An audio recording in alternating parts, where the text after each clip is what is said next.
लेकिन मैं ये बताना चाहता हूं कि रक्सौल में 4 ऐसे जनप्रतिनिधि हैं नगर परिषद के जो लगातार चुनाव जीत कर आते रहे हैं। नगर परिषद में मृत्यु प्रमाण पत्र बेचा जाता है। नगर परिषद रक्सौल, जिससे सभी लोग शायद परिचित होंगे, और पिछले कई दिनों से हमारी टीम पूरे रक्सौल का मुआयना की तो पता लगा कि यहाँ के जो लोग भी हैं जो नगर परिषद रक्सौल के निवासी हैं, उन्होंने नगर परिषद रक्सौल का दूसरा नाम नरक परिषद रक्सौल रखा है। इसके पीछे कारण ये है कि रक्सौल के किसी भी कोना में जाइएगा तो वहाँ पर आपको कचरा का अंबार मिलेगा और कोई भी व्यवस्था अच्छी नहीं है। और इसी बीच उभरते हुए सितारे मेयर प्रत्याशी सुरेश यादव जी आ गए। हमें पता लगा, बड़ी खुशी लगा कि ये चुनाव में उतरे हुए हैं, तो सोचे जरा इनसे बात करते हैं। और सबसे पहले मेरे चैनल में आपका स्वागत है। चलिए, आपको भी और आपके चैनल को भी बहुत बहुत धन्यवाद। अच्छा सर, चुनाव में आप मेयर के प्रत्याशी हैं और माँ है, आपकी माँ है।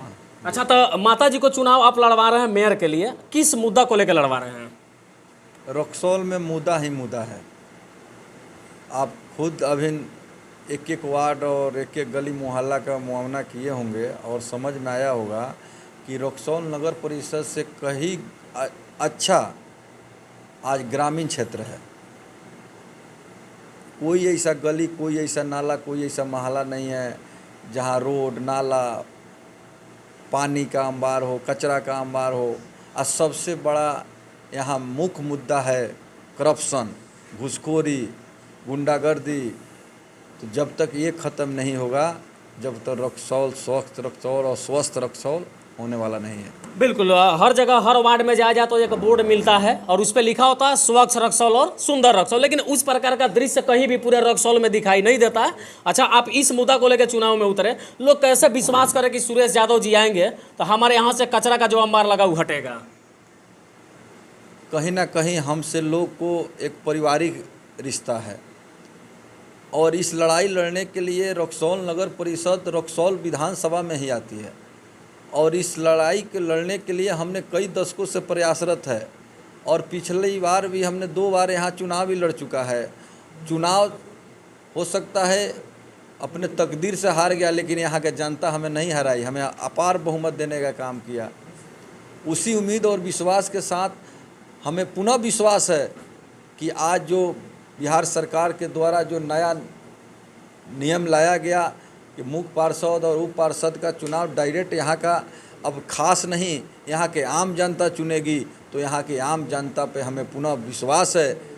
क्योंकि पूर्व में भी हमने उन लोग के बीच जाकर और उनके विश्वास पर खड़ा उतरने का काम किया और वो भी हमारे भरोसा और विश्वास पर खड़ा उतरने का काम किया। लोगों से जब भी हम लोग चुनाव के समय में बात करते हैं, जैसे रक्सौल का एक 20 नंबर वार्ड आता है, बगल में 13 नंबर वार्ड रहता है जहाँ पे ठेहुना भर पानी रोड पे लगा रहता है। हम लोगों ने एक वीडियो भी बना के सुबह में वहाँ का डाला है। लोग वहाँ पे बता रहे थे कि जो भी प्रत्याशी आते हैं पहले बोलते हैं कि मैं विकास करूँगा, मुद्दा यही होता है, लेकिन जीतने के बाद लोग अपने वादों को भूल जाते हैं। तो आप जीतेंगे तो सबसे पहले क्या करेंगे? सबसे पहले मैं आपको बताना चाहता हूँ, मैं यहाँ से विधानसभा का प्रत्याशी रह चुका हूँ, लेकिन हमको लगता है कि 20 साल के अंदर में जब से नगर परिषद गठित हुआ है, यहाँ का वार्ड पार्षद को भी उसके वार्ड का मालूम नहीं है, भूगोल के बारे में, क्षेत्र के बारे में, और मुख्य पार्षद और उप पार्षद का कोसों दूर है। यहाँ के जितने भी जनप्रतिनिधि हुए, यहाँ के नगर के एक एक गली और एक एक महारा के भी बारे में पूछ दिया जाए तो उन्हें मालूम नहीं है। लेकिन आप को हम विश्वास दिलाता हूँ कि 25 वार्ड है यहाँ रक्सौल नगर परिषद में। हमने पिछले 10 सालों से एक एक गली, एक एक मोहल्ला, एक एक परिवार के बहुत करीब जाकर देखा है कि क्या समस्या है। इसलिए हम पर लोग भरोसा कर रही है कि सुरेश जी आएंगे तो सारे चीज़ का समाधान करेंगे। यहाँ से जो भ्रष्टाचारी के जो अड्डा बना हुआ है, जो घूसखोरी का अड्डा बना हुआ है, सबसे पहले जो करप्शन यहाँ है उसको दूर करेंगे। और विकास तो ऑटोमेटिक, जब भ्रष्टाचार मुक्त होंगे तो क्वालिटी और क्वांटिटी दिखाई देने लगेंगे। और उम्मीद है कि आप चुनाव जीते भी और बदलाव करें भी, चूंकि बदलाव करने की ज़रूरत है। नगर परिषद रक्सौल नाम सूट नहीं करता है, माफ़ करिएगा, आपको भी शायद बुरा लगता होगा, लेकिन ये मजबूरी हमारी बतानी है और उम्मीद है कि आप अच्छा करेंगे। और अगर आप जीतने के बाद भी पूर्व प्रत्याशी की तरह हो गए तो हम सवाल पूछने के लिए सर आपके पास नहीं आएंगे, जहाँ पे कचरा मिलेगा वही बुला के आपसे हम सवाल पूछेंगे। एकदम मैं आपको विश्वास दिलाता हूं कि वैसा समय नहीं आएगा पूछने का। चलिए, बिल्कुल उम्मीद भी है कि आप जीते तो अच्छा करें, नहीं तो हम जो बताया बिल्कुल वैसा ही सवाल पूछेंगे। बगल में एक और व्यक्ति बैठे हुए हैं जो गणमान्य व्यक्ति यहाँ के और इनके सपोर्टर है, इनसे भी हम बात करते हैं। अच्छा, वास्तव में नगर परिषद रक्सौल है कि नरक परिषद रक्सौल है?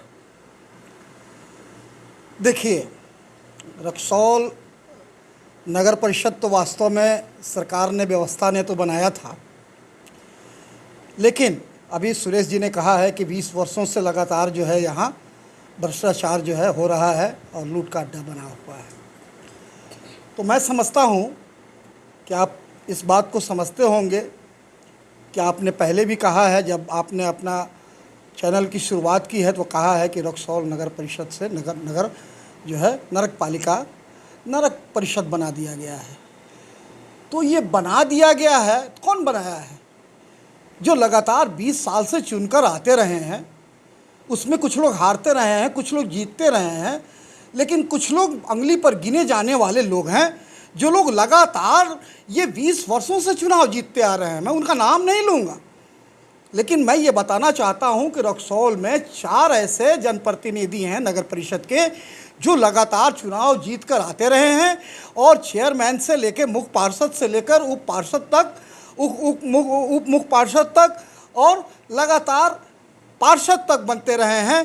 जो है वही 2, 4, 5 लोग, वो जो लोग हैं वो लगातार एक कॉकस बनाकर और नगर परिषद के जो लोग, जो उसमें काम करने वाले कर्मचारी थे, चाहे वो कार्यपालक पदाधिकारी हो, चाहे उसके बड़ा बाबू हो, चाहे असिस्टेंट बड़ा बाबू हो, ये तमाम लोग साजिश करके पूरे शहर को नगर परिषद से नरक परिषद बनाया और करोड़ों रुपए का घोटाला किया, जिसको आप लोग भली भांति जानते हैं। और आपके चैनल से, आपके माध्यम से इस सवाल को बहुत उछाला भी गया और कहा भी गया कि भाई इन बेईमानों पर कार्रवाई होनी चाहिए, इनको जेल के अंदर होना चाहिए, तो इनसे पैसे की वसूली होनी चाहिए, जनता के खजाने को लूटने वाले को सज़ा मिलनी चाहिए। तो ऐसी परिस्थिति में अब जनता को फैसला करना है। अभी सुरेश जी ने कहा है कि जनता के बीच, जनता का बेटा बनके, जनता का सेवक बनके मैं लगातार उनके साथ काम करने का काम किया हूँ। उनको विश्वास है कि मैं नगर परिषद में चुनाव जीत कर आऊँगा तो नगर परिषद के अंदर जो घोटाले हैं, जो भ्रष्टाचार है, जो करप्शन है, उसको हम समाप्त करने का काम करेंगे। जैसे कि नगर परिषद में मृत्यु प्रमाण पत्र बेचा जाता है, नक्शा बनाने जाइए तो नक्शा बेचा जाता है। माने मृत्यु प्रमाण पत्र बेचा जाता है, दिया नहीं जाता है। दिया नहीं जाता है, उसको बेचा जाता है, पैसे लेकर के दिया जाता है। पैसे लेकर।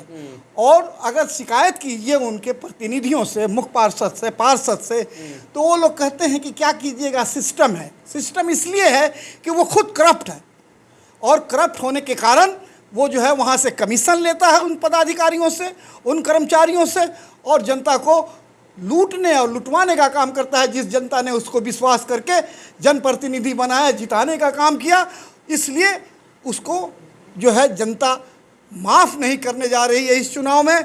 और इस चुनाव में मैं समझता हूँ कि जो डायरेक्ट चुनाव होने जा रहा है, जैसे कि कहा कि ये खास नहीं, आम चुनाव होने जा रहा है। ये चुनाव जो है आम जनता की चुनाव, आम जनता चुनने जा रही है। और उसमें सुरेश यादव जब से घोषणा किए हैं कि मैं अपनी माता श्री को चुनाव लड़ाऊंगा, तो आम जनता ने स्वागत किया है और कहा है कि सुरेश यादव आप आइए। और इसलिए आइए क्योंकि आप एक मजबूत लीडर हैं और जात पात मजहब धर्म से ऊपर उठकर रक्सौल के अंदर, नगर परिषद के अंदर जो रोड की समस्या है, सफाई की समस्या है, नाला का समस्या है, बिजली की समस्या है, शिक्षा की समस्या है, स्वास्थ्य की समस्या है, इन तमाम सवालों को हल करने का काम मजबूती ढंग से करेंगे। इसलिए करेंगे, इसलिए विश्वास करता है लोग कि पिछले दिनों में एक व्यवसायी पर जब हमला हुआ था, कुछ गुंडों के माध्यम से वो AK-47 और राइफल लेकर एक व्यवसायी की ज़मीन को लूटने के लिए गुंडा आए थे। तो सुरेश यादव ने अपने 10-5 कार्यकर्ताओं के साथ जाकर निहत्था AK-47 और राइफल से चुनौती लिया और उन गुंडों को खदेड़ने का काम किया। इसलिए व्यवसायी वर्ग भी रक्सौल का बुद्धिजीवी वर्ग भी आज सुरेश यादव पर विश्वास करता है कि सुरेश यादव आएगा तो निश्चित रूप से जो भ्रष्टाचार है, जो बेईमानी है, यहाँ से खत्म होगा। अच्छा सर, थोड़ा देर के लिए ये मान लिया जाए कि जो भी नेता करप्ट हैं, जो करप्शन को बढ़ावा देते हैं, चुनाव के बदौलत नेता अगर सुरेश यादव जी को चुनती है तो वो सब खत्म हो जाएगा। लेकिन जो अधिकारी भ्रष्ट हैं, जो मृत्यु प्रमाण पत्र बनाने के लिए पैसे लेते हैं, इंदिरा आवास देने के लिए पैसे लेते हैं, और किसी को ठेकेदारी देने के लिए कमीशन लेते हैं, उनको आप कैसे सुधारेंगे? उनका तो चुनाव नहीं होता, वे तो सरकारी पद पे बैठे हुए थे, तो उनको कैसे सुधारा जाएगा? एक बात मैं बता दूं कि सर्वविदित है, सभी लोग ये जानते हैं कि जो लोग चुनाव जीत कर पहुँचते हैं वहाँ, खासकर मुख्य पार्षद और उप मुख्य पार्षद, उनके हाथों में बहुत सारा अधिकार रहता है कि पदाधिकारियों को पनिश करें, सजा करें। अगर बेईमान है तो उसे पारितोषित करें, और बेईमान है तो उसे सजा दे, ईमानदार है तो उसे पारितोषित करे। तो इसलिए वो सक्षम होंगे सुरेश यादव के जो लोग बेईमान होंगे उनको ईमानदार बनने का मौका दिया जाएगा। अगर ईमानदार नहीं बने, बेईमानी करते रहे, तो नगर परिषद से उनको सस्पेंड करके उनके ऊपर FIR करके उनको जेल भेजवाने का काम किया जाएगा। लेकिन नगर परिषद से भ्रष्टाचार खत्म करवाने का काम खुद मुख्य पार्षद करेंगे, इसके लिए वो सक्षम होंगे। और बाकी बड़ी खुशी लगा इनसे बात करके कि चूंकि जिस प्रकार से हम लोग खबर करप्शन के खिलाफ बनाते हैं और सुरेश यादव जी के साथ साथ इनके कार्यकर्ता भी बिल्कुल करप्शन के खिलाफ खड़ा है, कहीं आप बदल तो नहीं जाइएगा ना?